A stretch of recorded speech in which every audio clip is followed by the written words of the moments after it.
दोस्तों, Kenneth Anderson की book 9 man eaters and 1 रोग की अगली कहानी है द किलर ऑफ जालाहल्ली।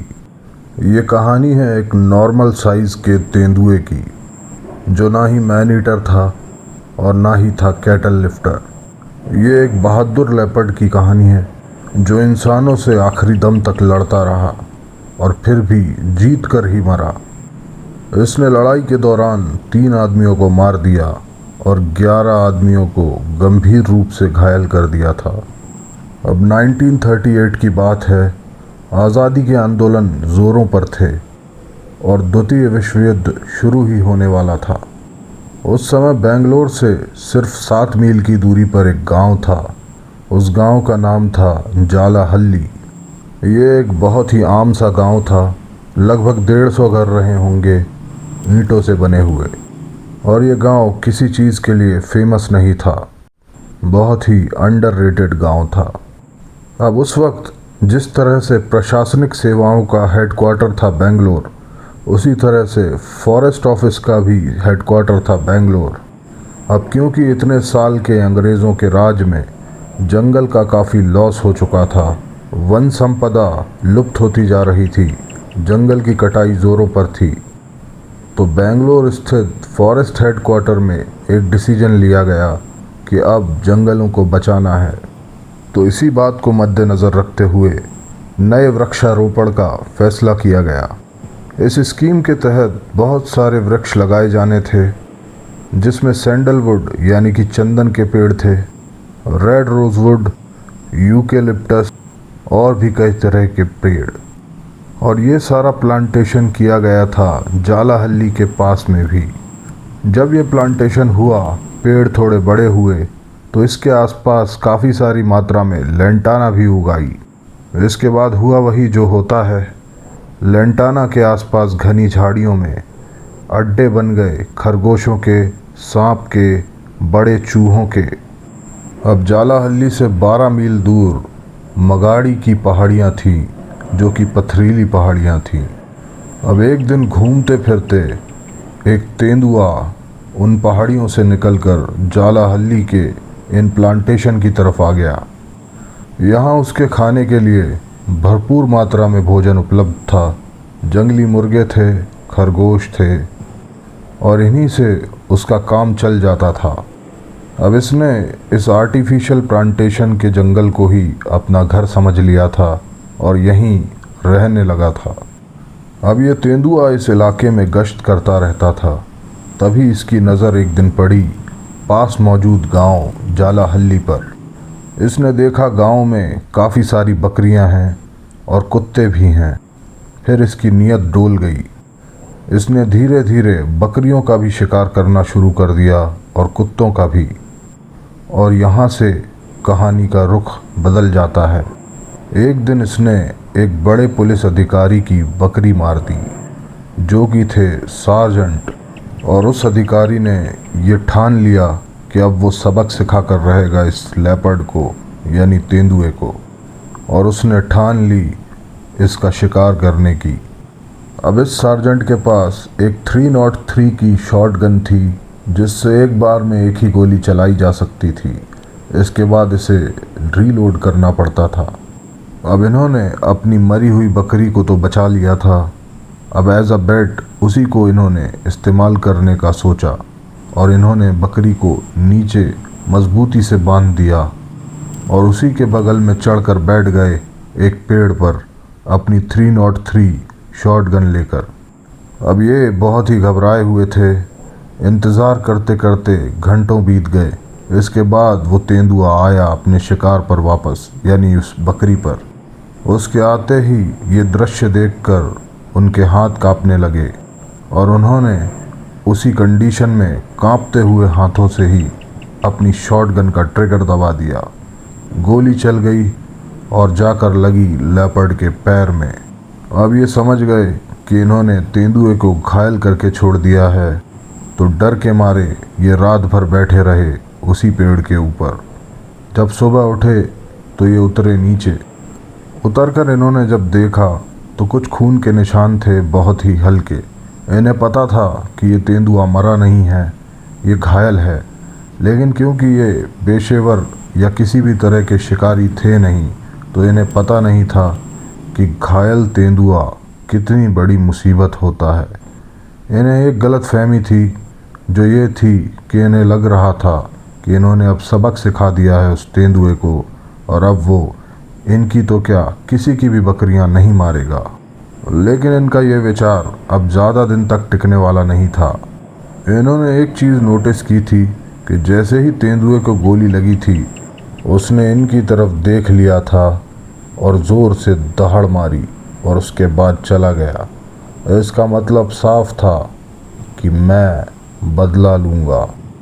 अब उसी आर्टिफिशियल जंगल में, यानी उस प्लांटेशन के नीचे लगी लेंटाना की झाड़ियों में, अगले दिन गांव वालों ने खरगोश का शिकार करने का सोचा और एक छोटी सी बीट ऑर्गेनाइज की, यानी कि हांका, जिससे एक तरफ से शोर करके उन खरगोशों को एक दिशा में हांका जा सके, जहां दूसरी तरफ जाल लेकर लोग खड़े थे और ये खरगोश घुस जाएं उस जाल में।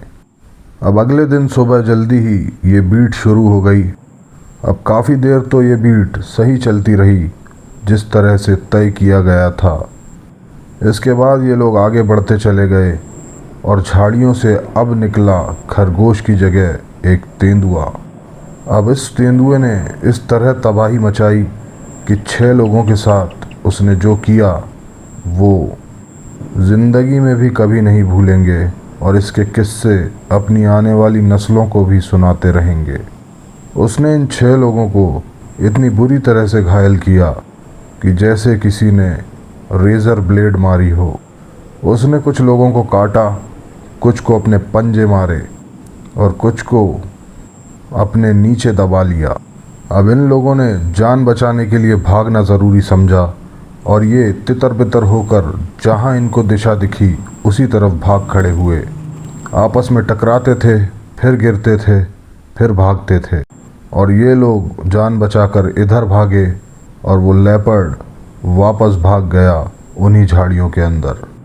उस प्लांटेशन के पास ही एक अंग्रेज़ आदमी रहते थे जिनका नाम था हुगले प्लंकेट, जो अपनी पत्नी और माँ के साथ वहाँ रहा करते थे। काफ़ी रसूख था इनका इस इलाके में।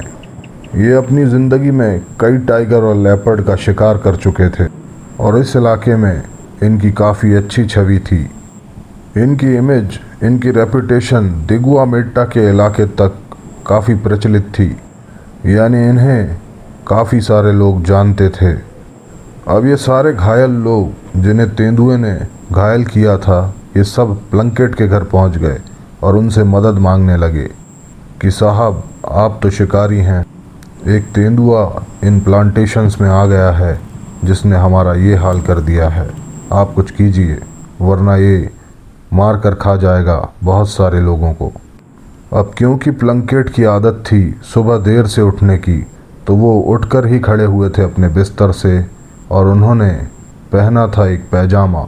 अब तक इन्हें ये बात नहीं पता थी कि उस लेपर्ड को गोली भी मारी गई है एक पुलिस अधिकारी के द्वारा, और वो है एक घायल लेपर्ड। अब इन्होंने अपना गन कैबिनेट खोला और एक शॉट गन उठा ली और उठाए 2 स्लग, जिसमें से था एक LG का यानी लार्ज ग्राफ का और एक थी लीथल बॉल जिसे स्फेरिकल बॉल भी कहा जाता है।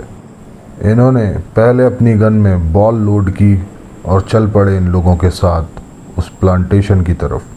वहाँ जाकर इन्होंने पाया कि काफ़ी सारे घायल आदमी वहाँ भी बैठे हुए हैं। तब इन्होंने समझा कि जो कहानी गांव वालों ने बताई है वो सच है और इन्होंने ढूंढना शुरू किया उस लेपर्ड को। अब प्लंकेट चल रहे थे आगे आगे अपनी गन लेकर और इन्हीं के पीछे चल रहे थे वो सारे लोग। इन्होंने और भी लोग रख लिए थे ताकि वो एक छोटी सी बीट ऑर्गेनाइज कर सकें और शोरगुल करते हुए चल रहे थे। इतने में ही आगे उस पगडंडी पर लेपर्ड राइट साइड से कूदकर लेफ़्ट साइड भागा, जिससे इन्हें उस लेपर्ड की यानी उस तेंदुए की लोकेशन का पता चल गया। अब जैसे ही प्लंकेट ने देखा तेंदुए को, इन्होंने अपनी गोली दाग दी अपनी बंदूक से। गोली जाकर सीधा लगी लेपर्ड को और लेपर्ड वहीं गिर गया एक झटके में। अब जैसे ही वो तेंदुआ गिरा, प्लंकेट पहुंच गए उसके पास। और अब की प्लंकेट ने अपनी ज़िंदगी की सबसे बड़ी गलती, जो शिकारी कभी नहीं करते, उन्होंने उस लेपर्ड को अपना पैर मारा और हिलाकर देखने की कोशिश की कि ये मरा है या नहीं। इनकी गोली की शॉक से वो लेपर्ड 1 सेकंड के लिए बेहोश हो गया था और जैसे ही इन्होंने उसे पैर मारा, वो उठकर खड़ा हो गया क्योंकि वो अभी ज़िंदा था। और उसके बाद उस लेपर्ड ने प्लंकेट पर जो हमला किया, उस हमले की वजह से ही प्लंकेट को अपनी जान से हाथ धोना पड़ा। उस लेपर्ड ने उनकी दाईं बाह को अपने दांतों से जकड़ लिया, जिससे कि वो बंदूक का इस्तेमाल ही नहीं कर पाए, और इस तरीके से उन पर झपटा और अपने पंजों से वार किया कि वो कुछ कर ही नहीं पा रहे थे।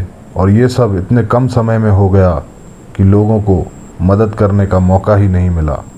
उस तेंदुए ने प्लंकेट का इतना बुरा हाल किया था कि शरीर पर ऐसी कोई जगह नहीं बची थी जहां ब्लेड जैसे उसके नाखून लगने के निशान ना हों, और बहुत ही ज़्यादा खून बह गया था। और अब जैसे ही इस लेपर्ड ने प्लंकेट पर हमला किया, सारे आदमी भाग खड़े हुए सिवाय एक के, जो एक लकड़ी से उस लेपर्ड को बार बार मार रहा था। अब लेपर्ड ने छोड़ा प्लंकेट को और कूदा उस आदमी के ऊपर, उसे भी नोच दिया और बहुत बुरी तरह से घायल कर दिया। इसके बाद उसने 4-5 आदमियों को और गंभीर रूप से घायल करा और फिर से भाग गया उन्हीं झाड़ियों की तरफ। अब 1 घंटे के बाद सभी लोग आए और प्लंकेट और बाकी लोगों को हॉस्पिटल ले जाने लगे। इन्हें ले जाया गया बेंगलोर के अस्पताल। अब इन सभी को जो बेंगलोर ले जाया गया था, ये प्लंकेट की वाइफ की प्रेजेंस ऑफ माइंड थी कि उन्होंने तुरंत ये फैसला लिया और अपनी कारों में डालकर इन सभी लोगों को और प्लंकेट को बेंगलोर एक बड़े अस्पताल ले गईं। प्लंकेट का एक हाथ पूरी तरह से चकनाचूर हो गया था और बस एक छोटी सी मसल के सहारे मानो वो लटक रहा था। अब डॉक्टर्स ने बहुत कोशिश की प्लंकेट का हाथ बचाने की, लेकिन क्योंकि इतनी देर तक वो अपने शरीर से अलग ही लटक रहा था और उसमें ब्लड की सप्लाई बंद हो चुकी थी, तो उसमें गैंग्रीन हो गया था। अब गैंग्रीन होने के बाद उस हाथ को काटना पड़ा। प्लंकेट ने जब ये देखा तो उन्हें सदमा लगा और उनका ब्लड लॉस बहुत हो चुका था। उन्हें अलग से खून चढ़ाया गया, लेकिन फिर भी कोई फ़र्क नहीं पड़ा और अगले ही दिन उन्हें तेज़ बुखार आया और प्लंकेट इस दुनिया से चले गए। अब अगले दिन एक चरवाहा अपनी बकरियों को लेकर उन्हीं प्लांटेशन के पास से जा रहा था, तो उसने देखा कुछ खून के निशान, तो उसे लगा कि लेपर्ड का खून है और वो घायल है। तो उसने आकर गांव में 2 भाइयों को इस बारे में बताया। तो उन 2 भाइयों ने फैसला किया कि वो पीछा करेंगे लेपर्ड का। इन दोनों भाइयों के पास एक एक बंदूक थी। अब ये दोनों भाई चल पड़े उसी ब्लड ट्रेल्स को फॉलो करते हुए। आगे जाते जाते इन लोग अलग हो गए और अलग अलग ही लेपर्ड को ढूंढने लगे। लेपर्ड ने अलग देखा इन दोनों को और वो बड़े भाई पर कूद गया। बहुत ही बुरी तरीके से उसने उसके दोनों टांगों के बीच में काट लिया, जिससे उसका ब्लैडर डैमेज हो गया। अब जब छोटे भाई ने ये देखा तो वो दौड़ पड़ा बड़े भाई को बचाने। उसने अपनी बंदूक का बट मारा तेंदुए को, क्योंकि वो निशाना नहीं ले सकता था, क्योंकि ये देसी बंदूक थी जिसमें माचिस से आग लगानी पड़ती थी। अब जैसे ही इसने बंदूक का बट लेपर्ड को मारा, लेपर्ड बड़े भाई को छोड़कर छोटे भाई पर कूद पड़ा और इसके चेहरे को बुरी तरह से अपने जबड़ों से काट दिया और अपने चारों कैनाइन दांत इसके चेहरे पर गड़ा दिए और फूट पड़ी खून की धार। और इन दोनों को गंभीर रूप से अधमरा करने के बाद वो लेपर्ड भाग गया उन्हीं झाड़ियों के बीच जहां वो रहता था। अब अगली सुबह केनेथ एंडरसन अपने घर में नाश्ता कर रहे थे सुबह सुबह, और एक पसीने से भीगा हुआ आदमी भागता हुआ आया इनके पास और उसने बताई ये खबर एंडरसन को। अब एंडरसन का नाश्ता हो चुका था। इन्होंने आओ देखा ना ताओ, दौड़े अपने गन कैबिनेट की तरफ और निकाली अपनी एक शॉट गन और जाने लगे अपनी कार की तरफ। तभी एंडरसन की वाइफ ज़िद करने लगी कि वो भी चलेंगी और ये अपनी वाइफ को मना करते रहे। इसी बीच इन्होंने अपनी गाड़ी निकाली और जैसे ही अपने बंगले के गेट से बाहर निकले, वहाँ इन्हें एक शख्स मिला जिसका नाम था एरिक न्यूकम। अब एरिक थे पुलिस फोर्स में, जो कि आ रहे थे एंडरसन से मिलने सुबह सुबह। एंडरसन ने उनसे सॉरी बोला और कहा कि मैं एक अर्जेंट केस में जा रहा हूँ एक लेपर्ड को मारने। तो एरिक बोले मैं भी साथ चलूँगा, और वो भी इनके साथ हो लिए और बैठ गए इनकी कार में। अब क्योंकि दूरी 7 मील की ही थी, एंडरसन और एरिक तुरंत ही पहुंच गए वहां पर। जैसे ही इन्होंने गांव का दृश्य देखा, ये अचंभित हो गए। ये उस प्लांटेशन के पास जब पहुंचे तो सारे गांव वाले वहां पेड़ों पर लदे हुए थे, और इस कदर लदे थे कि पेड़ बस उनके वज़न से टूटने ही वाले थे। हर किसी में दहशत थी। अब उस प्लांटेशन के अंदर एक दिन पहले से वो दोनों घायल भाई पड़े हुए थे और उन्हें कोई बचाने नहीं जा रहा था। और उस जंगल के अंदर से, यानी उन झाड़ियों के अंदर से आ रही थी चीखने की आवाज़ें उन दोनों भाइयों की कि कोई तो हमारी मदद करो, हम घायल हैं। मगर किसी भी गांव वाले की वहां घुसने की हिम्मत ही नहीं हो रही थी, क्योंकि कौन आखिर मौत को दावत देना चाहेगा, वो भी इस तरह। अब एंडरसन पहुंचे अपनी गन लेकर एरिक के साथ उन दोनों भाइयों के पास। दोनों से बहुत ज़्यादा खून बह रहा था और दोनों ही ब्लड लॉस की वजह से अधमरे हो चुके थे। अब एंडरसन और एरिक ने इन दोनों को उठाया और डाला अपनी कार में और निकलने लगे बेंगलोर की तरफ इन दोनों को अस्पताल ले जाने। तभी गांव वालों में से एक गांव वाला भागता आया। उसने बताया कि उसने अभी अभी लेपर्ड को देखा है और एंडरसन वहां जाकर उसे गोली मार दें। अब एंडरसन ने बहुत रिक्वेस्ट की गांव वालों से कि रास्ता छोड़ दें और घायलों को अस्पताल ले जाने दें, लेकिन गांव वाले थे कि तैयार ही नहीं हो रहे थे। वो बोल रहे थे जब लेपर्ड देखा है तो आप पहले उसे गोली मारिए, बाद में जाइएगा, पता नहीं वो अब मिलेगा भी या नहीं और कितने लोगों की जान जाएगी। तो एंडरसन ने सोचा कि अब ये लोग जाने तो नहीं दे रहे हैं, तो गाड़ी से ये उतरे अपनी गन लेकर, और इन्होंने सोचा कि पहले लेपर्ड को गोली मार देता हूँ, फिर इन दोनों को अस्पताल ले जाऊँगा। अब एंडरसन अपने साथ 2 बंदूकें लाए थे। एक थी शॉटगन डबल बैरल की, जिसमें इन्होंने एक तरफ एलजी यानी लार्ज ग्राफ लोड किया और दूसरी तरफ एक लीथल बॉल लोड की, और ये गन दे दी एरिक के हाथ में, और ख़ुद ने उठा ली अपनी फेवरेट .405 विंचेस्टर राइफल और पैदल चल पड़े उस तरफ जिस तरफ उस गांव वाले ने बताया था कि लेपर्ड दिखा है। अब ये दोनों आगे आगे चल रहे थे, और क्योंकि एंडरसन की वाइफ भी ज़िद करके इनके साथ आ गई थी, तो वो थोड़ी दूरी पर सेफ्टी के साथ पीछे पीछे चल रही थी इनके। अब ये चलते चलते पहुंच गए उस जगह जहां उस आदमी ने लेपर्ड को घुसते देखा था, और ये दोनों ने इस तरह से उस झाड़ी को घेर लिया। एंडरसन थोड़ा आगे खड़े हो गए, एरिक थोड़ा पीछे, और इन्होंने उस आदमी को कहा कि जिस जगह पर तुमने लेपर्ड को घुसते देखा है उस जगह पर मारो पत्थर। अब 20 मिनट बीत गए पत्थर मारते मारते, लेकिन ऐसा लगा नहीं कि वहाँ लेपर्ड बैठा है।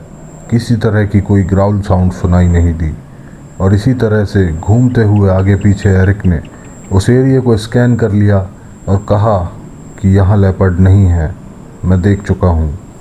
अब पीछे से कुछ गांव वाले हिम्मत जुटाकर आए, उनके साथ था एक कुत्ता। इन्होंने सोचा कि कुत्ते को आगे भेजते हैं, शायद वो ढूंढ ले लेपर्ड को, लेकिन कुत्ता भी जाने के लिए तैयार नहीं हुआ। अब कुत्ता जब जाने से मना करने लगा तो थोड़ा शक हुआ एरिक को, तो एरिक ने डिसाइड किया कि खुद वो पास जाकर पत्थर मारेंगे। जब ये इन्होंने पास जाकर पत्थर मारने शुरू किए तब भी कुछ नहीं हुआ। अब एरिक ने उठाया एक थोड़े बड़े साइज़ का पत्थर और ज़ोर से फेंका, और वो पत्थर जाकर टच हो गया लेपर्ड को, और तब आई साउंड लेपर्ड की एक इंजन की तरह से, एक ज़ोरदार गुर्राने की आवाज़। इसके बाद बिजली की रफ्तार से वो लेपर्ड कूद कर इनके सामने आ गया। अब एरिक डर के मारे पीछे उछले अब क्योंकि पत्थर फेंकने के लिए इन्होंने अपनी बंदूक नीचे रख दी थी, तो डर के मारे इन्होंने जैसे तैसे अपनी बंदूक उठाई और निशाना भी नहीं ले पाए थे कि धोखे से ट्रिगर दब गया और गोली ज़मीन में लग गई और ज़मीन में हो गया एक छेद और धूल उड़ी। इससे लेपर्ड थोड़ा डर गया।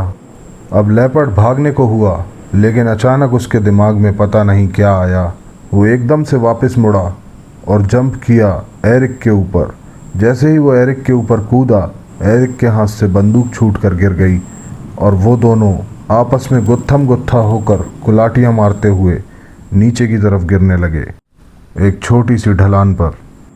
अब एरिक ज़ोर ज़ोर से चिल्ला रहे थे कि लेपर्ड को गोली मारो, लेपर्ड को गोली मारो, लेकिन एंडरसन गोली नहीं चला रहे थे क्योंकि वो दोनों आपस में इतने पास थे और अल्टी पल्टी मार रहे थे कि अगर गोली चलाते तो लग सकती थी एरिक को। और एंडरसन चाह के भी इस राइफ़ल से गोली नहीं दाग सकते थे, क्योंकि अगर वो एक को भी निशाना लेकर गोली चलाते तो उस गन से, उस राइफ़ल से ये दोनों ही उड़ जाते, क्योंकि वो थी राइफ़ल .405 विंचेस्टर, जिससे खड़ा हाथी भी गिर जाता है। अब बहुत देर तक इसी तरह कुलाटियाँ खाने के बाद उस लेपर्ड ने एरिक को छोड़ा और भाग गया उन्हीं झाड़ियों की तरफ। उसके भागते भागते ही एंडरसन ने अपनी राइफ़ल से एक गोली दाग दी, जो गोली उसके गले से छूकर निकल गई, यानी इसे दोबारा घायल कर गई। अब एंडरसन कहते रहे एरिक को कि उठना मत, जिस स्थिति में हो उसी स्थिति में पड़े रहो, लेकिन एरिक उठे और भाग खड़े हुए। और एंडरसन कहते हैं, इस दिन जब एरिक भागा था तो मैं ज़िंदगी भर उससे इस बात को लेकर मजाक उड़ाता हूँ कि वो कैसा उठकर भागा था। अब इस तेंदुए ने एरिक को भी बहुत बुरी तरह से घायल कर दिया था। उसके सीने में पंजे मारे थे, उसके सर पर, उसकी जांघों में, हर तरफ कटने फटने के निशान थे पैंथर के नाखून से। अब एंडरसन कहते हैं, मेरी गाड़ी में घायलों की संख्या हो गई थी 3, 2 तो वो भाई थे और तीसरा अब हो गया था एरिक। अब एंडरसन कहते हैं कि मेरी गाड़ी की सीटें खून से भीग गई थी और मैं इन्हें बेंगलोर लेकर पहुंचा एक अस्पताल में। उन 2 भाइयों में से एक जो बड़ा भाई था, जिस पर तेंदुए ने पहले हमला किया था, उसकी इलाज के दौरान मृत्यु हो गई, और जो दूसरा भाई था वो 1 महीने तक मरने की कगार में पहुंच गया था, क्योंकि उसके फेफड़ों तक पैंथर के यानी तेंदुए के दांत गड़ गए थे। और जो एरिक थे, क्योंकि वो अंग्रेज़ थे, वीआईपी थे, उनका इलाज थोड़ा जल्दी और ज़्यादा अच्छे से हुआ और वो 15 दिनों में ही ठीक हो गए। अब अगले दिन बहुत ही नामचीन किस्म के शिकारी उस जगह पर आ गए इस लेपर्ड को मारने। बहुत ढूंढा उन्होंने, लेकिन ये लेपर्ड मिला नहीं, तो उन्हें लगा कि ये कहीं भाग गया है इलाका छोड़कर। और उसी शाम एक चरवाहे को इस लेपर्ड ने मार दिया, जो उन्हीं प्लांटेशन के पास से जा रहा था और पहुंच गया था उस जगह पर जहां ये लेपर्ड आराम कर रहा था। और जिस जगह पर इस शख्स को इस लेपर्ड ने मारा था, ये पिछली वाली जगह से सिर्फ कुछ ही दूरी पर था। अब 5 दिन बाद एंडरसन फिर आए और फिर उसी जगह पर ढूंढना शुरू किया जिस जगह पर लेपर्ड ने आखिरी इंसान मारा था। अब क्योंकि लेपर्ड भी घायल था और उससे भी खून रिस रहा था, तो वो फॉलो करने लगे ब्लड ट्रेल्स को। अब आगे बढ़ते बढ़ते एंडरसन उन्हीं झाड़ियों के पास पहुंच गए जो बहुत ही घनी लेंटाना की झाड़ियां थीं, जहां इन्हें ब्लड ट्रेल्स मिलने बंद हो गए। और ये झाड़ियों में घुसते चले गए और शायद लेपर्ड ने इन्हें देख लिया या सुन लिया आते हुए, और उसने फिर अपनी ज़ोरदार दहाड़ लगाई, यानी अपनी सॉइंग साउंड। अब इसी बीच एंडरसन ये कहते हैं कि मेरा भाग्य, मेरी किस्मत उस दिन बहुत अच्छी थी कि लेपर्ड ने मुझे वार्निंग दे दी थी। अगर वो वार्निंग नहीं देता तो शायद मैं किताब लिखने के लिए आज ज़िंदा नहीं रहता, और आप लोग जो ये कहानी पढ़ रहे हैं ये पढ़ भी नहीं पाते, क्योंकि मैं इसे लिख ही नहीं पाता। अब एंडरसन ने सोचा कि ये लेपर्ड इतना ज़्यादा घायल है कि 2, 3 या 4 दिन में ये खुद से ही मर जाएगा। अब एंडरसन जब झाड़ियों से वापस जा रहे थे तो उसी वक्त वहाँ एक बड़ी पुलिस वैन आई जिसमें 30 के लगभग पुलिस वाले थे और सभी के पास 303 शॉटगन थी। और इन लोगों को आदेश था कि उस लेपर्ड को ढूंढें और उस राइफलमैन यानी शिकारी यानी एंडरसन को बताएं कि लेपर्ड कहाँ है। और उस वैन के ड्राइवर को ये आदेश थे कि उन झाड़ियों में जहाँ लेपर्ड है उसके जितना ज़्यादा करीब हो सके वहाँ जाकर ही अपनी वैन को रोके। और उस आदमी ने यानी उस ड्राइवर ने उस वैन को झाड़ियों में ले जाता गया और आगे, बहुत आगे, और इसके बाद एक जगह जाकर उसने वैन को फंसा दिया। अब बंदूक के साथ 30 पुलिस वाले उस वैन में कैद होकर रह गए और उल्टा गांव वालों को ही अपनी मदद के लिए बुलाने लगे और चिल्ला चिल्ला कर कह रहे थे कि हमें यहाँ से बाहर निकालो। और उस वैन का दरवाज़ा खोलकर कोई बाहर उतरने को राज़ी ही नहीं था, क्योंकि उन्हें पता था कि जैसे ही कोई भी वैन से बाहर उतरेगा दबोच लेगा लेपर्ड उस आदमी को। अब एंडरसन कहते हैं कि मैं वहाँ पर गया, उनकी वैन का दरवाज़ा खोला और सावधानी पूर्वक उन 30 के 30 लोगों को बाहर निकाल लिया। और एंडरसन की सेफ्टी में ही वो लोग अपनी वैन को धक्का मारकर बाहर निकाल पाए और सावधानी पूर्वक इस इलाके से निकलते हुए पहुंच गए अपनी बैरक पर वापस। अब इन 30 लोगों में से जाते जाते कुछ लोगों ने बताया कि जिस जगह पर वैन फंसी थी वहीं से गुर्राहट की आवाज़ आई थी, यानी लेपर्ड उसी जगह के आसपास मौजूद है। अब 2 दिन और ऐसे ही बीत गए लेकिन वो लेपर्ड दिखा नहीं। और तीसरे दिन एंडरसन को कुछ गिद्ध उड़ते हुए नज़र आए, ठीक उसी जगह पर जहां लेपर्ड ने यानी तेंदुए ने इन्हें चेताया था, एक ज़ोरदार ग्राउल के रूप में। अब एंडरसन सोच रहे थे कि कुछ ना कुछ तो हुआ है, या तो इस लेपर्ड ने किसी को मारा है या फिर ये लेपर्ड खुद ही मर गया है। अब एंडरसन अपनी आंखें और अपने कान सावधानी पूर्वक चौकन्ने रखते हुए उसी लेंटाना की झाड़ी की तरफ बढ़ने लगे। हाथ में थी राइफल, सेफ्टी कैच ओपन था, कान पूरी तरह से चौकन्ने थे ताकि ज़रा सी भी आवाज़ हो तो ये सतर्क हो जाएं। और जैसे जैसे ये पास जाते जा रहे थे इनको गिद्धों के उड़ने की आवाज़ें आने लगी। इन्हें पता चल गया कि अब जो भी है बहुत पास ही है। और जैसे ही ये आखिरी झाड़ी से बाहर निकले तो इन्होंने देखा एक छोटा सा पानी का सोता है, यानी कि एक तालाब नुमा गड्ढा, और उसी के किनारे पर वो लेपर्ड मरा हुआ पड़ा है। अब एंडरसन ने वहाँ थोड़ा निरीक्षण किया तो इन्हें पता चला, क्योंकि लेपर्ड इतना ज़्यादा घायल था कि अब उसमें चलने की भी दम नहीं बची थी, तो वो रेंगता हुआ पानी पीने इस सोते के पास आया था। और तेंदुए को इस वक्त बहुत तेज़ बुखार भी था, जिसकी वजह से उसे बहुत तेज़ प्यास लगी हुई थी। और एक जगह पर वहीं पास में ही उसने खून की उल्टी भी की थी और लगातार उसके घावों से कई दिनों से ब्लड बह रहा था और वो लेपर्ड पहले से ही अधमरा हो चुका था। जब लेपर्ड उस पानी के स्टोरेज के पास पहुंचा था तो उसने पानी पिया ही था और बस उसी वक्त वो मर गया। जब एंडरसन पहुंचे थे वल्चर्स यानी गिद्ध उसी वक्त आए थे और एंडरसन की आहट पाकर वो भाग गए। अभी उन्होंने इस लेपर्ड को खाना शुरू नहीं किया था, यानी इसकी स्किन को किसी तरह का नुकसान नहीं पहुंचाया था। अब एंडरसन वापस उल्टे पांव पैदल चलते हुए जालाहल्ली गांव पहुंचे। वहां से इन्होंने कुछ लोगों को अपने साथ लाए और एक पाइप लेकर आए। उस पाइप में इन्होंने लेपर्ड को बांधा और उठाकर अपनी कार में लाकर रखा। अब एंडरसन इस लेपर्ड को लेकर गए पुलिस स्टेशन, जहां इसकी इन्होंने रिपोर्ट लिखाई कि लेपर्ड मर चुका है। लेकिन संबंधित अधिकारी ने आने में काफ़ी देर कर दी और एंडरसन को टेंशन हो रही थी कि ज़्यादा देर अगर लेपर्ड ऐसे ही पड़ा रहा तो इसकी स्किन ख़राब होनी शुरू हो जाएगी।